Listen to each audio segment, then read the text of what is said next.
Livestock and poultry production contribute significantly to income generation as major sources of food and nutrition for both urban and rural dwellers. However, production has been on a small scale, with few farmers venturing into commercial livestock and poultry production.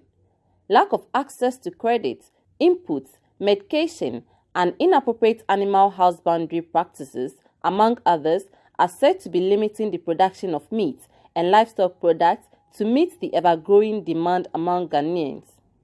Ghana currently imports $400 million worth of animal protein annually.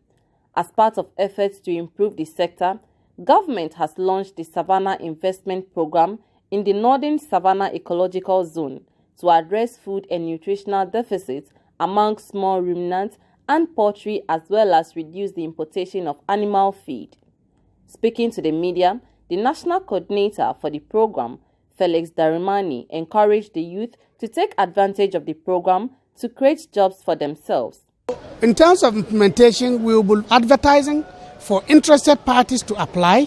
We will go through a vetting process with a criteria that will identify people that are entrepreneurial, people that are willing to change themselves, that to transform their operations. We are not interested in the lazy ones who will say we are interested, come on board, get the support, and the next moment they are somewhere. We are only interested in those that want to change their situation, that want to increase their production, that want to increase their incomes, to use that to invest in other areas so that they can diversify their operations. That is how this project is going to run. We're going to be very transparent. Many of our things will be advertised so that those that are interested will apply. It is not just only to the farmers. This is a value chain project, and so we are looking at all the actors along the chain. So we have the input dealers, the veterinary drugs people, we have the feed millers, we have the producers themselves, we have the marketing agents, and all that. A chief agricultural policy economist with the African Development Bank, Philip Boahin, is optimistic that Ghana will be made self-sufficient in livestock and poultry production with effective implementation of the program. If we continue providing those incentives for the private sector, for the commercial farmers, they will be able to produce enough feed. Now, it's not going to happen tomorrow. It requires financing, and it requires institutional support. It requires capacity building, especially for the private sector and the rural institutions involved in this. And when you have all these actors together with financing, this is where the transformation happens. For us, our commitment is to ensure that government reverses the importation of poultry products by 2025. And we will do so by supporting project implementation. We will do so by allocating additional funding to upscale what we have started here.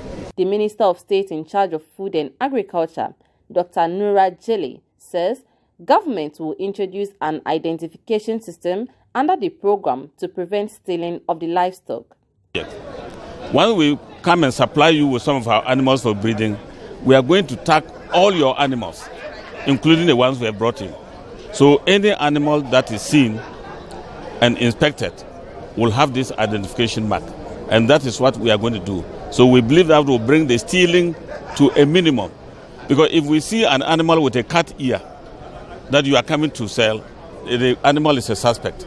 And we're going to make a law that if you see your animal with a cut ear, it will be impounded, because there will be no reason. You must explain why the animal's ear is cut. We will suspect that you have cut away the tag. The $34.5 million program is a 5-year program with funding from the African Development Bank. It is expected to be implemented across 20 districts in the Northern Savannah Ecological Zone.